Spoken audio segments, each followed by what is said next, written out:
학술대회를 참여하고자 합니다. 먼저 하우스트 5월에 개최되는 하우스트에서 특별 세션을 개최하여 미래 가치를 가지고 있습니다.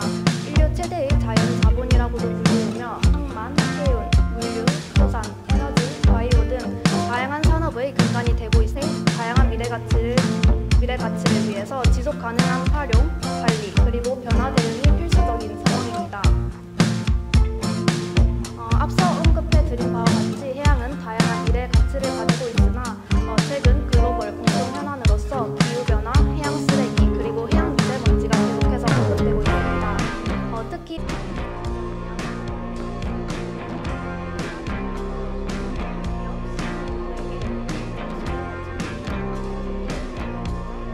의사결정 지원, 현안 해결형 서비스,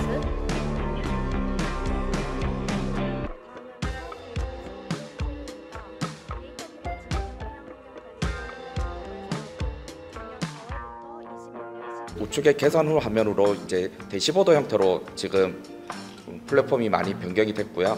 이 대시보드 형태로 변경이 됨으로써 이제 사용자들이 좀 더 인터랙티브하게 접근해서 손쉽게 유의할 수 있도록 준비를 완료할 예정입니다. 사용자들에게 제공을 지금 드릴 예정인 모바일 어플리케이션이고요. 지금 사용자가 테스트 아이디로 접속한 관계로 이제 홍길동님가 지금 현재 위치는 지금 노트북으로 하는 시연이라서 현재 위치를 찾을 수 없지만 모바일로 진행을 하게 되면 현재 위치에 따라서 사용자가 있는 위치가 바로 표출이 되게 됩니다. 그리고 홍길동님의 해양 정화 활동가, 그리고 알림을 받은 건수, 체감 미세먼지 공유 등에 대한 건수를 상단에서 확인해 볼 수 있고요. 제보 등록 등 하단에서 버튼을 통해서 접근할 수가 있습니다. 고도화 이러한 것들의 이제 데이터들을 모아서 그 쓰레기 관리 지원 서비스 실증 및 고도화를 하는 것이 올해 계획입니다. 뿐만 아니라 그 옆에 있는 주변 타 지역을 포함해서 정보를 제공. 이 내용을 하는 것은 이제 미세먼지 분야입니다. 그래서 제가 국내 논문을 찾아보니까 부동대에서 연구를 하셨더라고요. 이게 저희가 지금 그 모니터링을 하고 있는 그 장소인데요. 여기 이제 부산 북항입니다. 네, 반갑습니다. 저는 스캐닝 라이다를 이용을 해서 항만의 미세먼지를 모니터링을 한 결과에 대해서 좀 브리핑 해드리도록 하겠습니다. 작년 사업에서 저희는 이제 위성하고요, 그리고 미세먼지 라이다를 이렇게 스캐닝으로 2차원으로 측정을 하였고, 또 기체를 원격으로 측정할 수 있는 장비를 이용을 해서 주요 오염원들을 좀 탐지를 하였습니다. 주로 저희가 그 서비스 수요 대상으로 하고 있는 그 공공기관, 그리고 연구기관, 교육기관 및 주민 민간단체에서 필요로 하는 해양산업 정보를 컨텐츠화하는 것을 주로 수행했습니다. 저희가 따로 지금 장표를 준비는 하진. 네, 반갑습니다. 저는 우송대학교 이지형이라고 합니다. 인사드리겠습니다. 예, 저는 학교로 온 지는 얼마 안 됐고요. 한국전자통신연구원에서 기술정책연구 본부장을 하다가 최근에 이제 옮겼고요.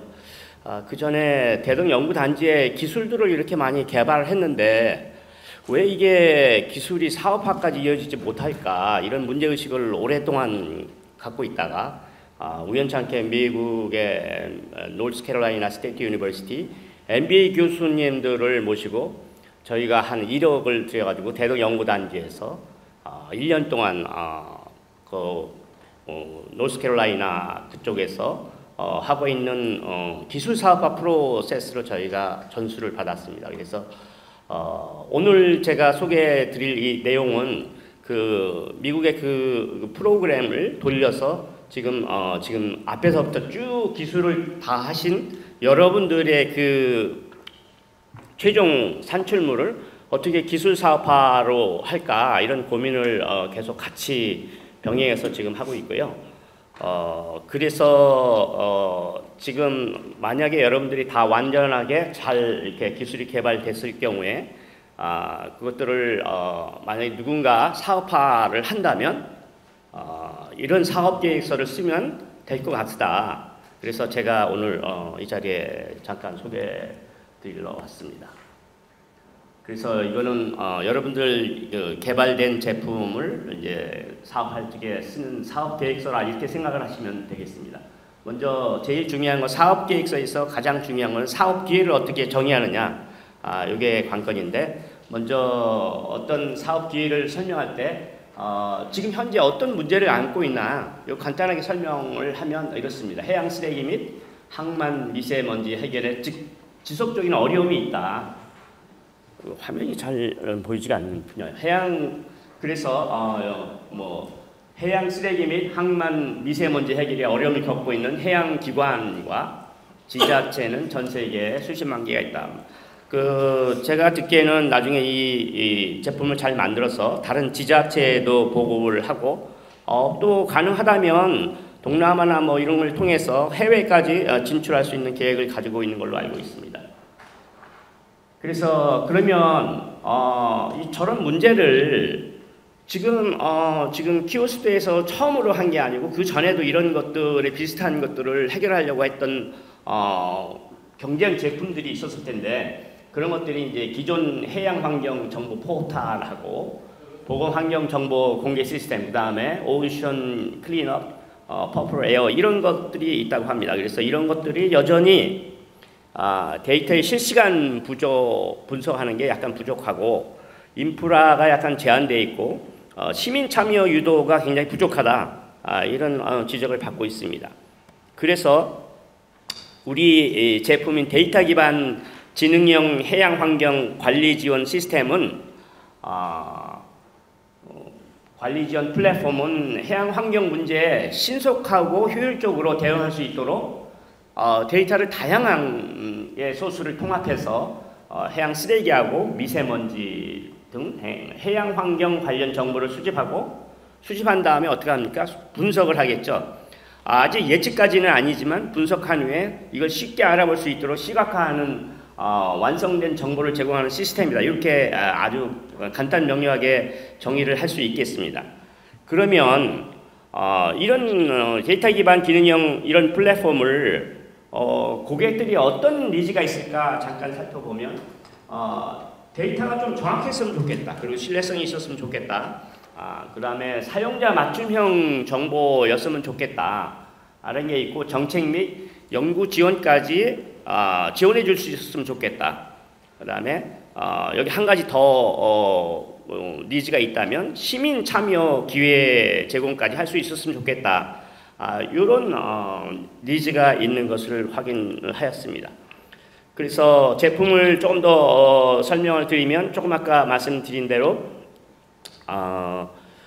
해양 환경 문제를 다루기 위한 설계된 시스템이다.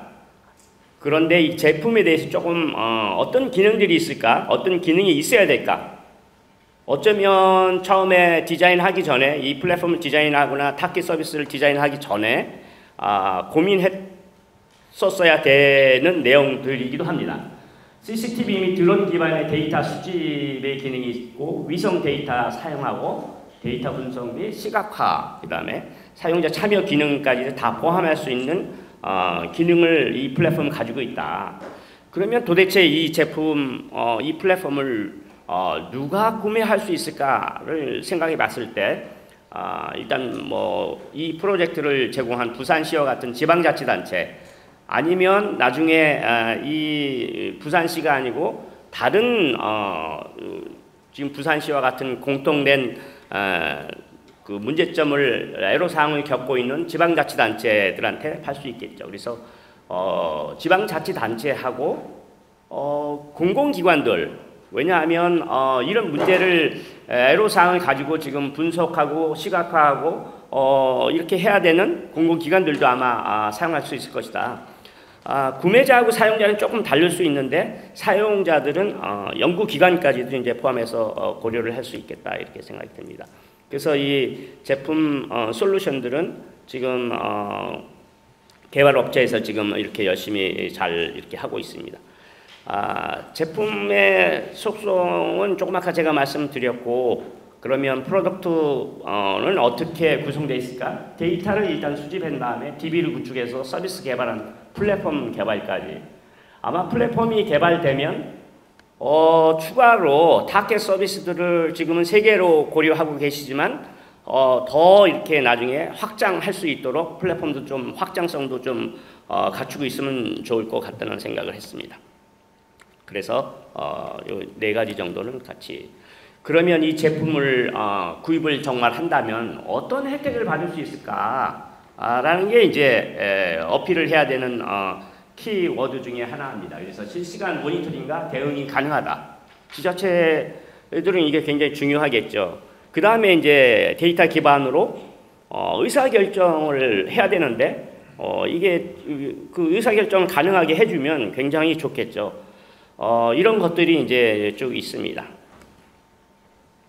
그런데 지금 이 플랫폼이 이 시장에서 잘 팔리려면 기존에 있던 어떤 경쟁 제품하고 어느 정도의 경쟁 우위가 있는지를 잠깐 살펴볼 필요가 있습니다. 그래서 해양환경정보 포탈하고 부산시에서 지금 제공하고 있는 보건환경정보 공개 시스템, 그 다음에 오션 클린업하고 퍼플 에어를 이렇게 비교를 해봤습니다. 비교 기준은 공급자 위주가 아니고 소비자 고객 입장에서 어떤 기준을 갖고 이 플랫폼을 살까 고민을 해보면 아까 고객 니즈에서 제가 말씀드렸지만 데이터의 수집하고 수집 범위하고 정확성, 그 다음에 이제 인터페이스, 그래서 지금 모바일로 뭐 이렇게 접근성 좋게 하기 위해서 지금 더 추가로 하고 있는 걸로 알고 있고요.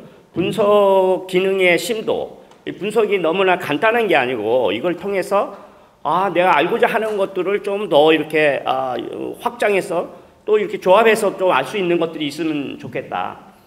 그 다음에 이제 실시간으로 제공하는 게 굉장히 중요하겠죠. 그래서 실시간 제공 여부, 그 다음에 타겟 서비스를 조금 더 많이 확장을 하게 되면 그것들을 확장을 어떻게 할 수 있을까? 이런 5가지의 기준을 가지고 점수를 한번 매겨봤습니다.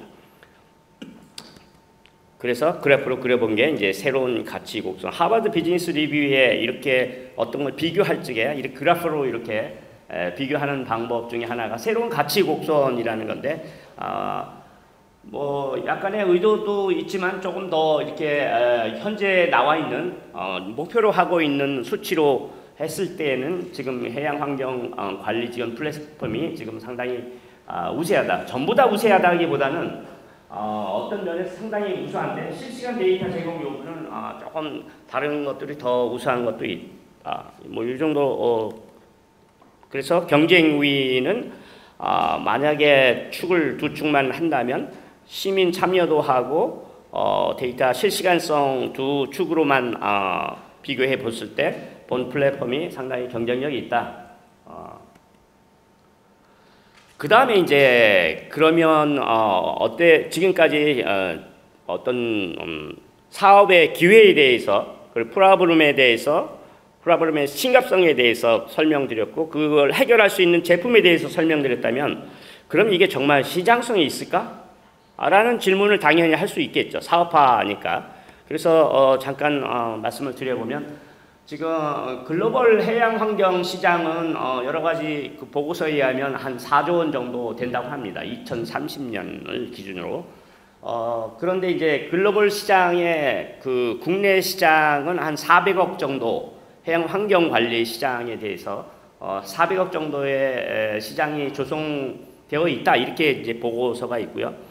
지금 이 플랫폼을 만약에 지금 성능대로 잘 돼서 잘 팔 수 있다면 한 144억이 되지 않을까 이렇게 추정을 해봅니다. 이 추정은 상당히 주무구국으로 이렇게 만든 게 아니고 실제로 이 플랫폼을 전체로 애로사항을 겪고 있는 잠재 고객 수를 산정을 해서 그 잠재 고객으로부터 몇 단계에 거쳐서 축소를 한 다음에 가격 곱하기 이 판매량을 해서 얻은 수치입니다. 그래서 나온 수치가 144억 원 정도가 이제 그 최대치고 그게 이제 그 팔자마자 늘어날 수는 없기 때문에 S커브 형태로 1년에는 전체 금액의 2.5%, 그 다음에 16%, 50%, 84%, 그 다음에 100%까지 늘어나는 S커브 형태로 늘어나다 보면 첫 해는 3.6억, 두 번째는 23억, 뭐 이런 식으로 지금 추산이 됐습니다. 요거는 이제 그 디테일하게 산정하는 방법들을 했습니다. 그러면 시장도 이제 어느 정도 확인됐고, 그러면 고객들이 누굴까를 조금 더 살펴보면, 아까도 말씀드렸지만 지방이나 중앙 정부 기관이 될 수도 있고 연구기관이 될 수도 있습니다. 왜냐하면 이걸 통해서 사전 이걸 더 디벨로퍼 시키거나 더 이렇게 업그레이드 시켜서 뭔가를 하려고 하는 연구기관들이나 아니면 이걸 활용해서 뭘 하려고 하는 학술 단체나 뭐 이런 데가 있겠죠. 특히 환경 단체도 관심이 있을 것 같고, 민간 기업이나 일반 시민들도 어쨌든 관련된 고객에 포함시킬 수가 있겠습니다. 그래서 조금 더 자세히 살펴본 거고요. 아까 약간 중복이 되지만 고객 요구 사항은 넘어가도록 하겠습니다. 경쟁 분석도 우리 플랫폼은 실시간 분석하고 다양한 정보의 수집 채널 확보를 할 수 있고 시민 참여 유도가 가능하다. 이게 이제 가장 큰 강점인 것 같습니다. 그래서 경쟁사와 직접 경쟁하고 간접 경쟁하고 강점과 약점을 살펴봤습니다. 그러면 이걸 가지고 지금 고객은 어떤 사람들이고 경쟁자들은 어떤 사람들이 이렇게 어느 정도 윤곽이 됐으면 이거 가지고 어떻게 수익을 낼 것인가, 비즈니스 모델에 대해서 잠깐 설명을 드리면 비즈니스 모델을 설명할 적에 5가지 구성 요소로 설명을 하는데, 목표 고객은 누굴까? 조금 아까 우리가 살펴봤죠. 고객 가치는 뭘까?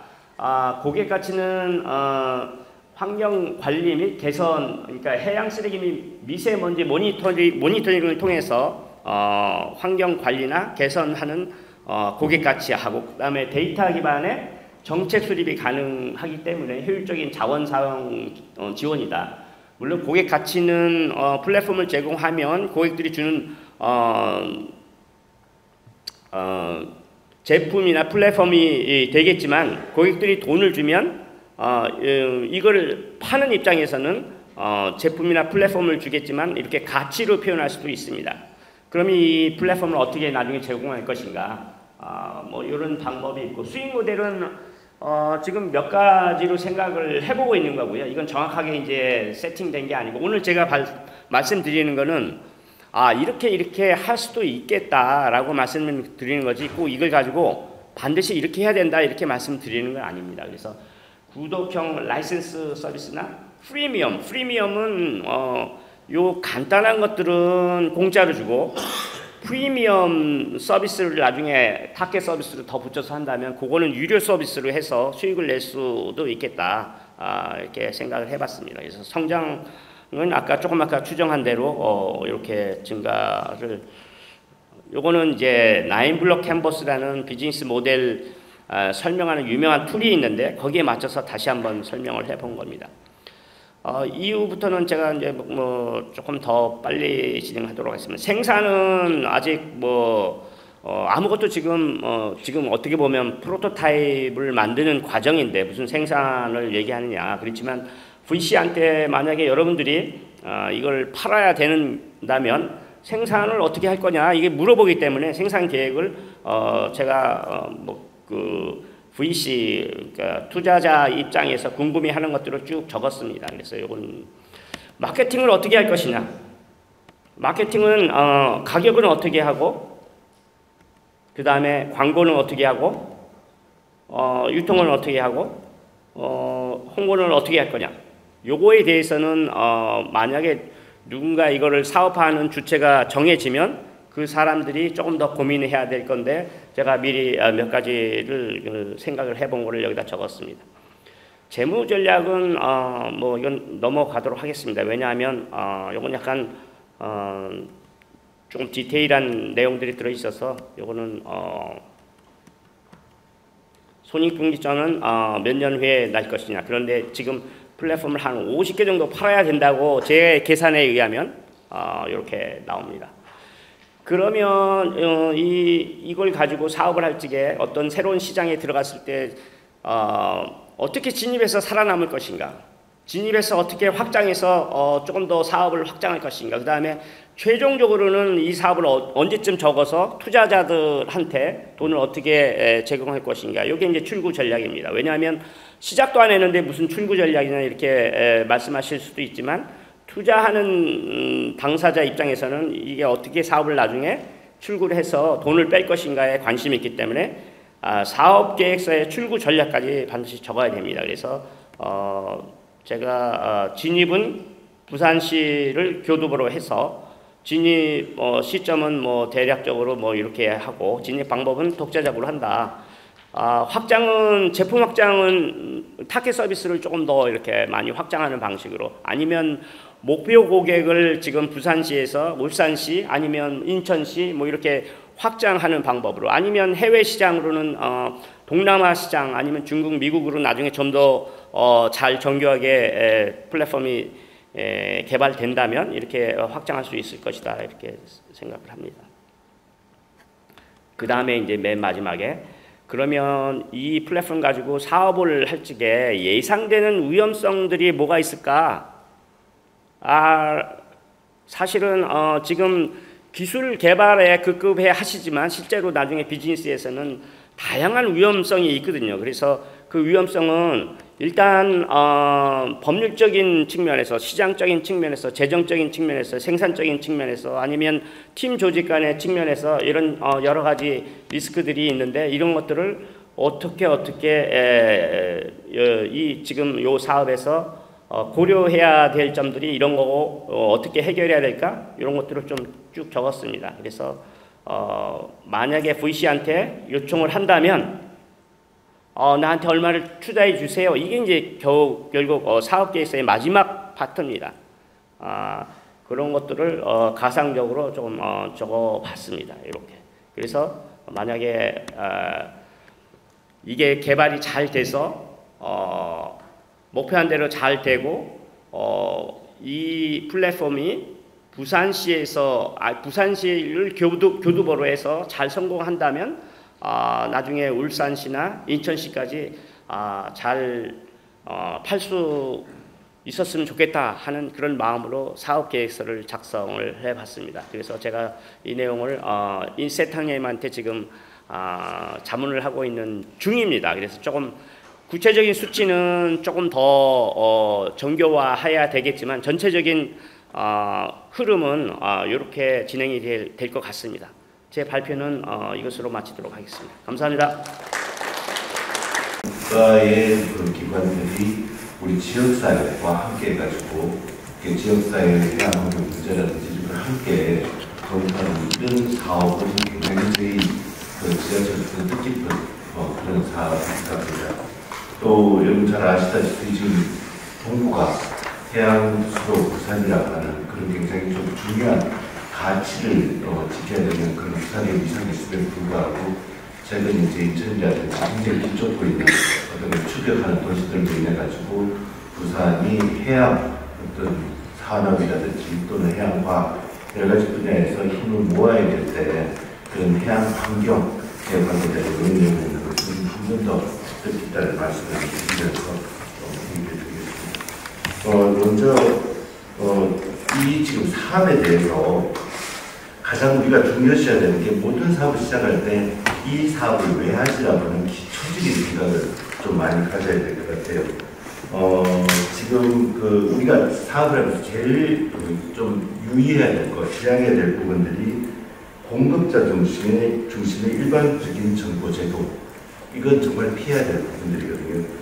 그리고 또 사후 행정적인 어떤 이런 처리 이런 부분들을 우리가 넘어서서 그걸 개선해보자라고 하는 것이 바로 이 사업의 내용이고, 이 사업은 철저하게 데이터 기반의 예측형 또는 수요자 중심의 어떤 해양환경 관리 체계로 전환해야 되는 그런 목표를 명확하게 갖고 있는 그런 사업을 다시 한번 생각할 필요가 있을 것 같습니다.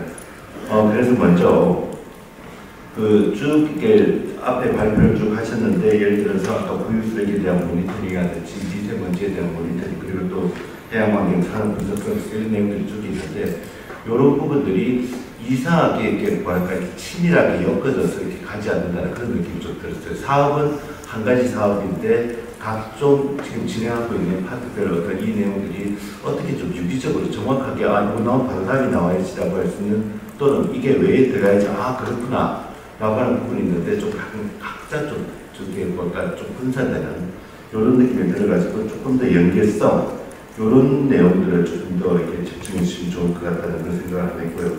그 다음 문제가 이런 아까 제가 서두에 말씀드린 것처럼 철저하게 이런 내용들은 데이터 기반의 예측 또 수요자 중심, 수요자의 니즈를 정확하게 파악하고 해야 되는 사업이기 때문에 이런 부분에서 아까 우리 우동대학의 우리 이지영 교수님도 그 말씀을 해주셨는데 좀 더 많은 홍보라든지 확산 이 내용에 대해서도 물론 기술적인 내용도 충분히 중요합니다만 이런 부분에 좀 더 강화돼야 될 것 같다라고 하는 생각이 좀 많이 들었습니다.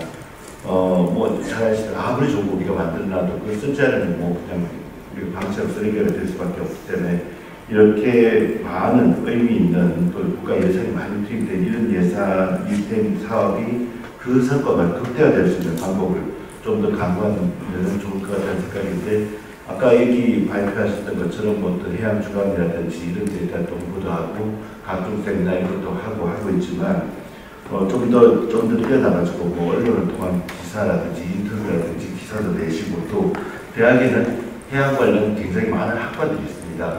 국립국영대, 그다음 해양대, 부산대 이런 많은 대학들이 참여하고 있는 해양과 환경 관련된 학과들이 많은데 그들과 함께 좀 이렇게 세미나라든지 포럼이라든지 이런 걸 만들어가지고 저렇게 지금 진행되고 있구나, 우리도 좀 참여해보고 저 내용을 좀 같이 공유하면 어떨까라고 하는 이런 좀 확산 이런 부분들이 좀 많이 되면 좋겠다. 그 다음에 또 이제 혹시나 예산이 여유가 된다면 지역에 있는 굉장히 전문가들도 좀 많이 있거든요. 그런 데에서 좀 더 많은 게 확산의 개념의 전문가 토론이라든지 이런 부분도 함께 한다면 굉장히 좋을 것 같다는 생각을 들었습니다. 그리고 또 한 가지, 지금 잘 아시다시피 여러분 안 쓰시는 분이 아무도 없을 텐데 AI 관련해가지고 연계성은 뗄 수 없는 그런 모든 산업에 연계가 되어 있습니다. 특히 지금 오늘 쭉 들으면서도 물론 그 관계가 갇혔지만 여러 가지 기술에 있어가지고 AI 좀 이렇게 많이 쓰셨겠죠. 잘 보이지가 않는 것 같아요.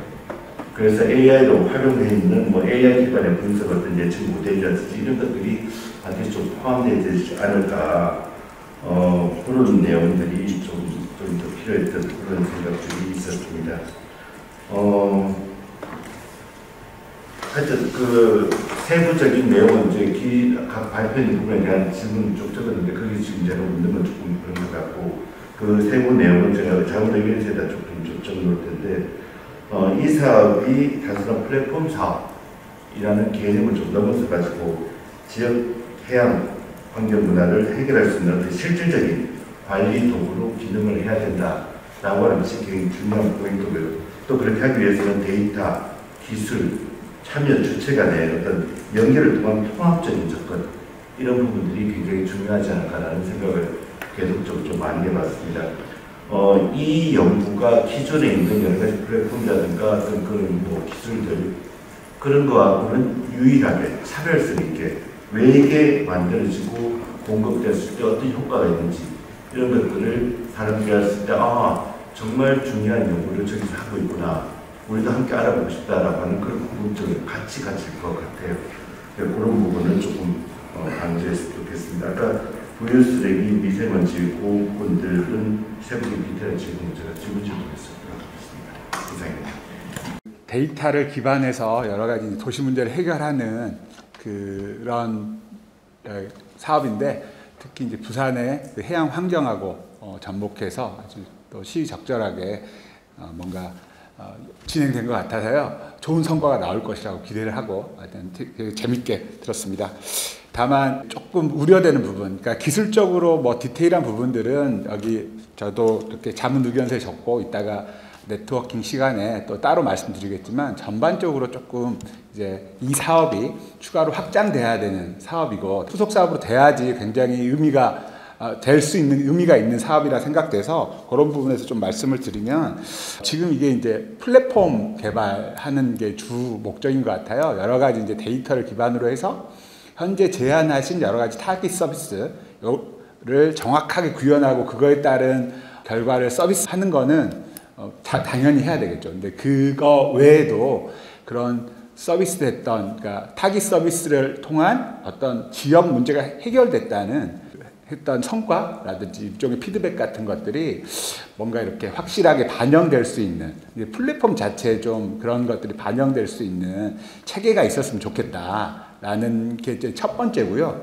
그리고 그 다음에 이제 추가적인 현안들이 많을 거예요. 아까 이지영 교수님께도 말씀하셨지만 이 외에도 지금 타깃 서비스를 하고 있는 거 외에도 다양한 추가적인 현안들이 또 생길 것 같은데 그런 것들을 어떻게 플랫폼에 쉽게 반영할 수 있을 것인지에 대한 어떤 그런 체계도 좀 고민이 필요할 것 같습니다. 그 다음에 기본적으로 이거는 이제 데이터를 기반으로 한 플랫폼이기 때문에 직접 구축하시는 데이터도 있고 여러 가지 데이터를 연계해서 실제로 이 플랫폼 안에 데이터를 많이 구축하신 것 같아요.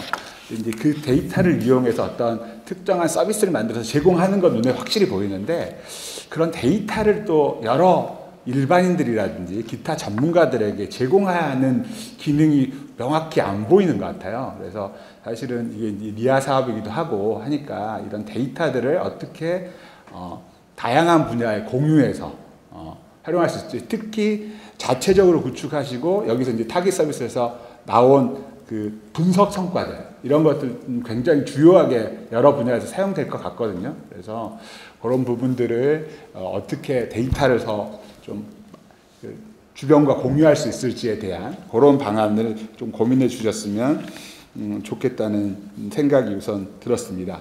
그리고 요거는 이제 전반적인 사업 관리하시는 우리 이제 그 키오스트 쪽에 드리는 말씀이고요. 플랫폼 관련해서 조금 말씀을 드리면 플랫폼에서 표출되는 다양한 이제 성과들이 또 데이터 어떤 그 서비스 결과들이 뭐랄까 그 데이터 형식이라든지 포맷이라든지 데이터를 보여주는 여러 가지 방식들이 조금 통일성이 부족한 듯한 느낌이 듭니다. 그러니까 무슨 말씀이냐면 어떤 거는 행정구역 단위로 보여주고 어떤 거는 포인트 단위로 보여주고 어떤 거는 이제 그냥 행정구역 위에다 그리드 형태로 보여주고 이렇게 좀 혼재되어 있는데 사용자 입장에서는 혼란스러움이 있을 것 같아요. 그래서 이런 그 데이터를 보여주는 그다음에 그 가공하는 어떤 형태를 좀 통일성을 좀 갖춰주시면 이용하기가 좋지 않을까, 또 보기가 좋지 않을까라는 생각도 들고요.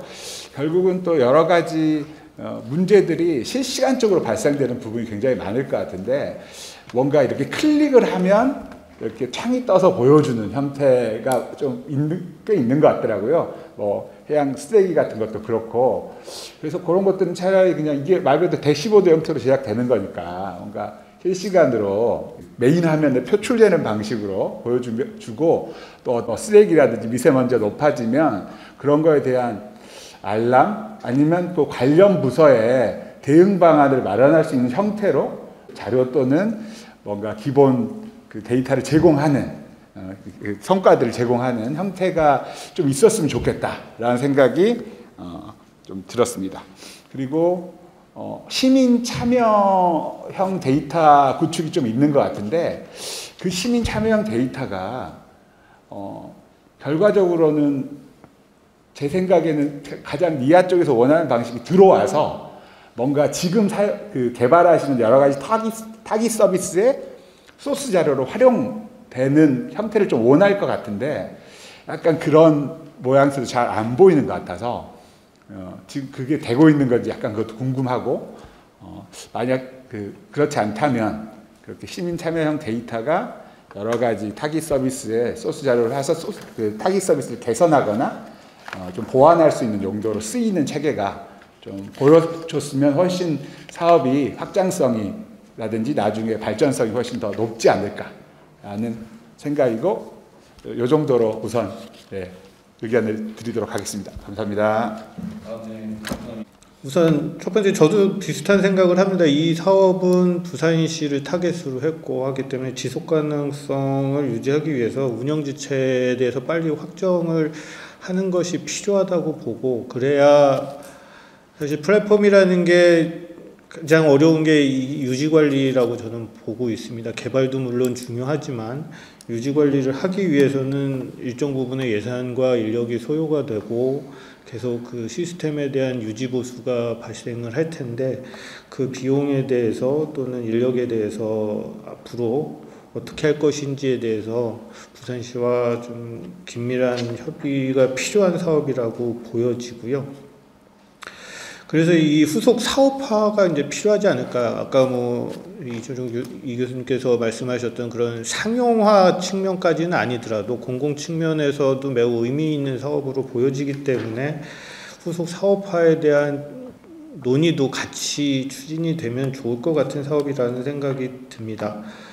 그리고 두 번째, 그 서영철 교수님께서 AI에 대해서 굉장히 좋은 말씀을 해주셨어요. 그리고 이동화 교수님께서도 비슷한 의견을 주셨는데, 여러 군데 지금 60개, 향후 이제 90개까지 늘리시는 각종 데이터에 어떻게 보면은 이제 바구니들을 만들었으면 이제 그거를 이제 뿌려줘야 될 텐데, 물론 이 플랫폼 상에서 일반인들이 보기 좋게 그리고 이해하기 편하게 뿌려지는 것도 매우 필요한 부분이지만, 전문가들이 또는 연구에서 또는 학생들이 학습을 위해서 로데이터가 필요한 경우들이 분명히 있을 겁니다. 그렇게 하기 위해서는 지금 만드실 때부터 각각의 데이터들이 서로 다른 의미를 갖지 않도록 그 미세먼지든 쓰레기든 영상이든 각각 공통된 데이터들이 있을 테고 서로의 각각의 이제 그 개별적인 데이터들이 있을 텐데 이런 것들에 대한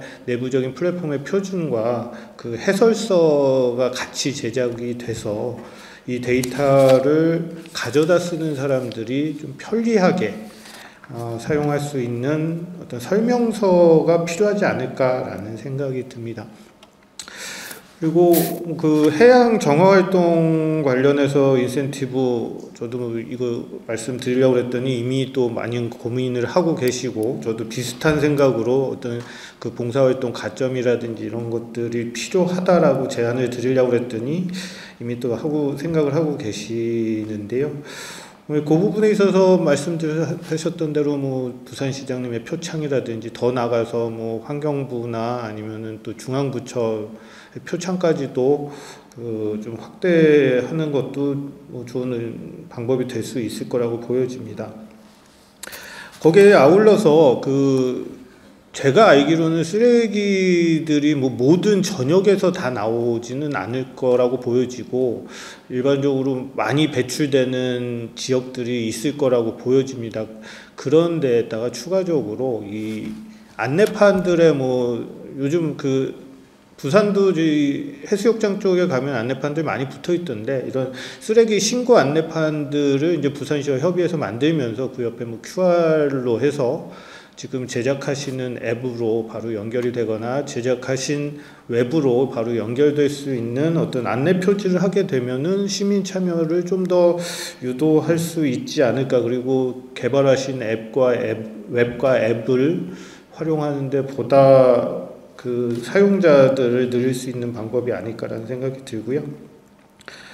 그리고 이철용 센터장께서 말씀하셨던 대로 이제 교육청하고 협의하는 거 굉장히 저는 좋다고 생각하기 합니다. 그래서 초중고등학교 요즘 크롬북이라든지 스마트폰 기반의 또는 그 태블릿 기반의 학습들을 굉장히 많이 하고 지금 이제 디지털 교과서로 넘어가는 세대들이 나왔잖아요. 그래서 거기에 있어서 과학 또는 지구과학 시간에 이 앱과 웹을 사용한 어떤 학습 프로그램을 제안을 하면은 좋지 않을까라는 생각을 해봤습니다. 요게 이제 전체적인 이제 플랫폼 관련해서 그냥 말씀을 드린 거고요. 제가 아까 좀 미세하게 좀 보면서 세세하게 좀 보면서 플랫폼에서 느꼈던 게 이렇게 공공적인 플랫폼은 보는 사람들이 이렇게 데이터가 정확하거나 아니면 그러니까 표현하는 방식이 정확하지 않으면은 신뢰성을 좀 떨어뜨리는 부분이 사실은 있습니다. 그리고 그게 일반적이진 않지만 일부 몇몇 어떤 그런 데 민감하신 분들은 그런 플랫폼에 대해서 그 불만들을 그런 쪽에서 제기하실 수도 있는데요. 예를 들면은 지금 환경부의 미세먼지 기준에 따르면 매우 나쁨이 151 마이크로미터 이상인데 플랫폼에 아까 그 화면 시연할 때 보면 150으로 표현한 페이지가 있고요. 또 알람에는 160 이상으로 또 잘못 표기가 된 데가 있고 해서 그런 것들을 미세하게 좀 세세하게 검토를 릴리즈하기 전에 그 체크를 해 보실 필요가 있어 보이고요. 또 기술적으로 좀 보자면은 지금 격자형으로 하신다고 했어요. 그리고 격자로 하시는 게 굉장히 효율적이죠. 포인트 단위로 하는 것보다 격자 단위로 하는 게 좋은데 앞서 그 라이다 쪽에서도 얘기하셨지만 높이별로 그 데이터들이 또 다르게 분포가 됩니다. 그렇기 때문에 최근에는 뭐 입체 격자에 대한 연구들도 많이 나오고 있고 그리고 국토부에서도 입체 격자 기반의 어떤 공간정보 운영 시스템을 만들고 있습니다. 그래서 그 아이디어를 좀 차용해서 지금은 어려울 수 있어도 입체 격자에 대해서도 검토를 2단계 때는 해보면 좋지 않을까라는 생각을 해봅니다. 마지막으로 이건 좀 기술적인 부분인데요. 아까 그 CCTV를 이용한 부유 쓰레기 감지하는 파트가 있으셨는데 CCTV의 가장 큰 약점이 그 조도와 그 기상 영향을 매우 많이 받는다라는 겁니다. 그렇기 때문에 비가시 센서를 융합을 하면은 괜찮은 그 데이터들이 나오고 있어요. 예를 들면은 지금 환경부에서 그리고 행안부에서 그 유속 측정, 하천의 유속 측정 사업을 하고 있는데 유속 측정 사업하는 데 있어서 거기서 CCTV를 기반으로는 하고 있습니다. 그런데 추가적으로 레이더를 이용을 해서 부유물, 그러니까 유속까지도 같이 측정을 하고 있어요. 근데 유속 측정의 개념이나 쓰레기 감지의 개념이나 크게 차이 나진 않을 것으로 보여집니다. 그래서 레이더 기술도 같이 융합을 해보는 거에 대해서 한번 검토는 해보실 필요가 있지 않을까라는 것을 제안드리면서 제 발언을 마치도록 하겠습니다. 감사합니다. 그 해안가 같은 경우에 이제 그 지진이라든지 뭐 해일에는 대표 안에 있는 것처럼 저희도 이런 해양 쓰레기가 우려되는 거 아까 전에 저희 뭐 점화 활동이 주로 많이 이루어지는 그 데이터들을 저희가 수집을 크라우드 소식 기반으로 할 건데 그것들을 기반으로 해서 어디에다 그러면 안내판을 배치하면 좋을까라는 것들 거기서 의사결정을 해가지고 부산시랑 논의해서 그런 안내판 설치하는 것도 한번 고민을 해보도록 하겠습니다. 너무 좋은 의견이신 것 같고요. 그리고 교육청 연계와 관련돼서 저희가 교육 콘텐츠 만드는 것도 사실 지금 그저께였죠. 그 부산시 교육감이 새로 바뀌었습니다. 그 바뀐 교육감이 해양 환경에 대한 교육에 대해서 되게 열의가 높고 특히 저희 클러스터와 함께하는 그런 프로그램을 지난 2번의 임기 동안에 많이 만들었어요. 뭐 찾아가는 해양문화 아카데미라든지 뭐 이런 등등이 있는 것들인데 이런 데 컨텐츠에 저희 것도 녹일 수 있도록 해보도록 하겠습니다. 그리고 아까 신뢰성 문제, 저희 지금 표기되어 있는 데이터에 대한 내용들에 대해서 다시 기준도 검토하고 그거 맞게 올라가 있는지 다시 면밀히 검토해 보겠습니다. 그 입체 격자 관련돼서도 이제 표준과 관련된 게 그저께가 또 이렇게 신문에 나왔더라고요. 그래서 그런 것들도 저희 기술을 이제 다음 단계, 그 다음 신규 기획에서는 그런 3D 뭐 디지털 책임 이런 것까지 적용하는 것들을 좀 더 고민을 해보도록 하겠습니다. 사실 키오스트 내에서도 관련 기술력을 가지고 계신 박사님들이 많이 계십니다. 뭐 이박수 박사님도 계시고 다양한 분들 계신데 그런 분들하고 협력을 해서 좀 더 규모 있고 요 진짜 그 공간정보 분야에서도 필요한 그런 기술들을 저희 해양 분야에서도 만들도록 노력을 해보도록 하겠습니다. 이제 참여 기관들이 이제 기술적인 면들은 다 이제 잘 해주시고 계시는데 이제 문제는 제기가 됐는데 이제 해결을 해야 되잖아요. 이제 해결이 안 되면은 이 플랫폼이 사실 시민들만 사용하는 게 아니고 이제 정책 개발자라든지 지자체에서도 사용을 해야 되는데 그분들이 이제 해결을 할 수 있게 만들어 줘야 되는 그런 면도 있거든요. 그래서 일단은 올해는 이제 시범 운영 단계이기 때문에 이 문제를 해결하기 위한 관련 부서의 의견, 실무자들의 의견도 좀 많이 들어보면서 추진 방향을 조금씩 수정하고 보완해야 된다고 그렇게 생각이 듭니다. 오늘 좀 주제가 두 개인데 하나는 미세먼지고 하나는 탄소이긴 한데요. 탄소 쪽은 정말 기술이 아예 없고요. 이제 완전 처음 들어오는 원격 측정 기술이고요. 그래서 이게 지금 측정한 사례입니다. 이거는 지금 미세먼지고요. 여기가 미세먼지 농도고요. 여기에 검정색 동그라미로 되어 있는 데가 인시추 지적 측정망입니다. 에어코리아. 얘는 지금 이 포인터에서 농도 정보를 주고 있는데 지금 이런 식으로 이 장비로 미세먼지 스캐닝 라이더로 이렇게 스캔을 해버리면 이렇게 2,000부터가 나오거든요. 이런 식으로. 그래서 이거를 좀 그러면 어떤 차별성이 있냐? 위성에서 찍게 되면 이것보다는 저해상도입니다. 이것보다는 저해상도이고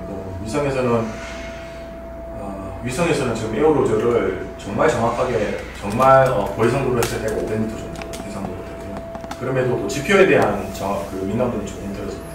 왜냐하면 대기를 다 투과된 그 대기 전체의 상안에 있는 그 미세먼지 에어로졸 정도가 이제 수집이 되니까 그 중에서 이제 GPO를 따로 추출을 해야 되는데 불확실성이 좀 커지거든요.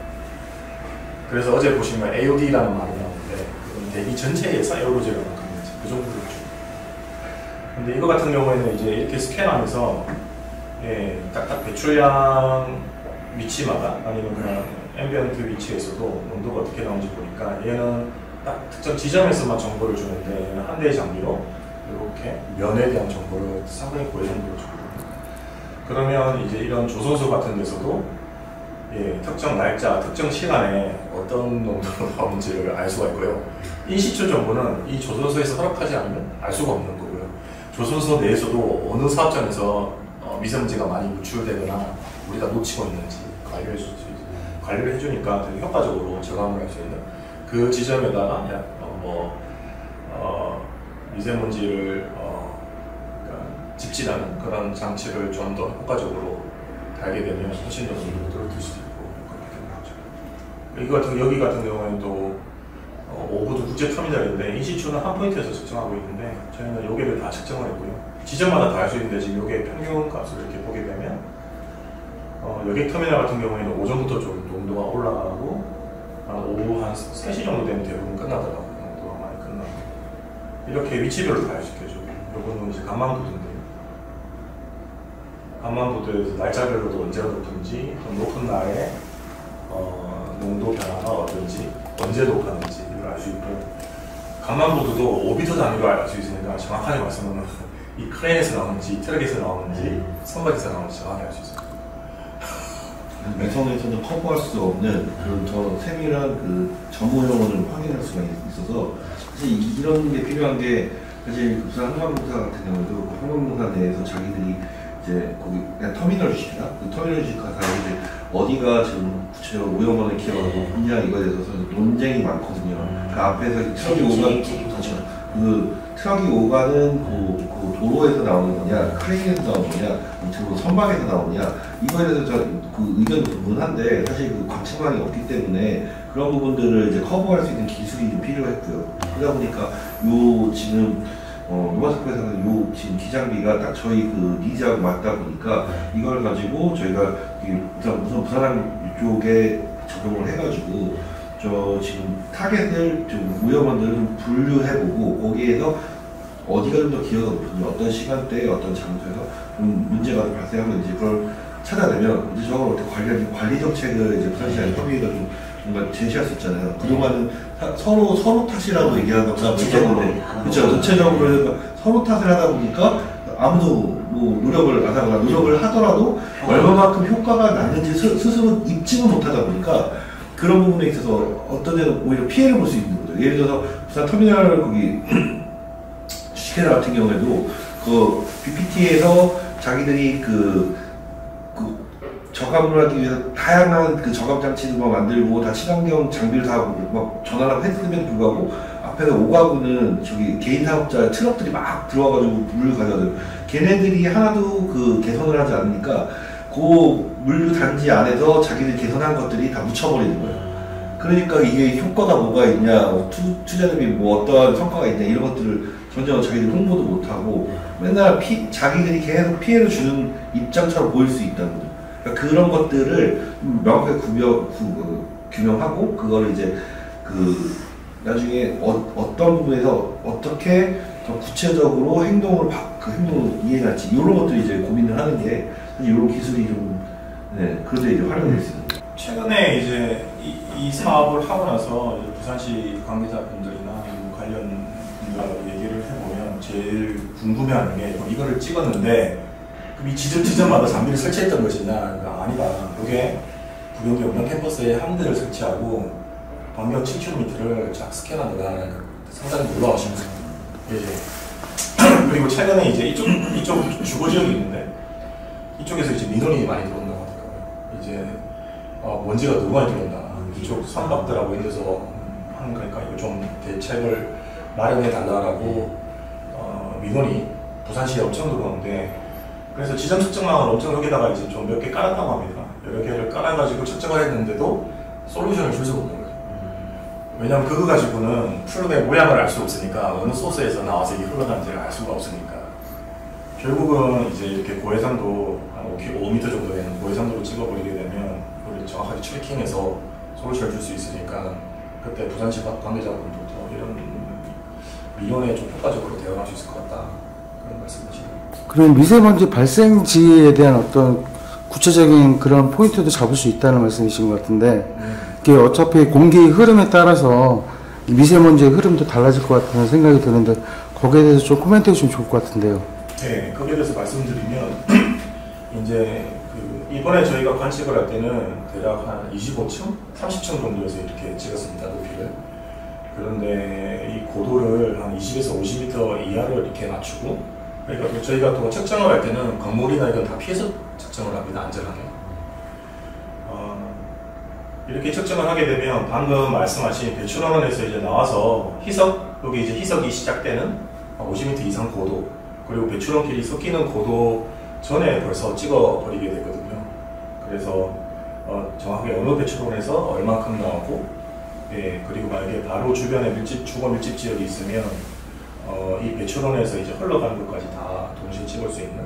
그래서 방금 말씀하신 배출원에서 나온 게 이제 이동된 영향 그런 부분은 이제 훨씬 덜 받게 되는 거죠.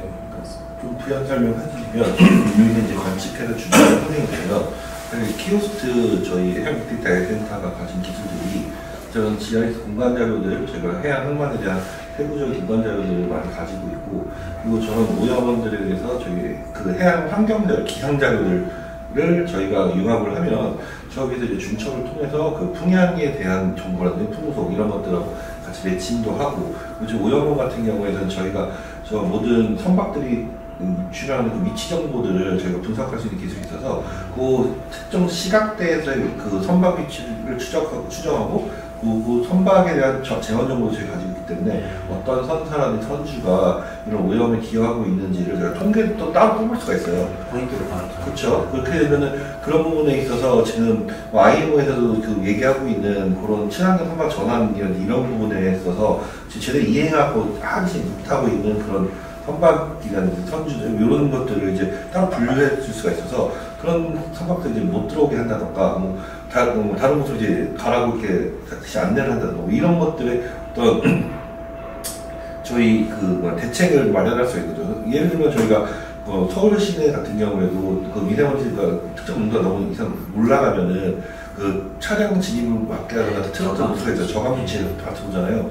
그것도 항만의 그 저감 조치에 대한 기준들이 전혀 없었는데 그런 것들도 이런 것들을 통해서 그런 선박들 그 특정 이제 블랙리스트 하기 그렇지만 그런 이제 그 오염에 기여도가 높은 그런 토막들이나 뭐 이런 데들은 좀 분류해가지고 요 들어올 때 특별히 모니터링을 해서 얘네들이 여기서 타겟으로 바로 이렇게 확인이 안 하잖아요. 그러니까 들어오는 그 입구에서 타겟팅 해가지고 얘가 그걸 지키는지 안 지키는지 이런 것도 좀 확인을 할 수 있어서 그런 부분에 있어서 이제 감시 체계 또는 관리 체계로서 이게 기여할 수 있는 바가 크죠.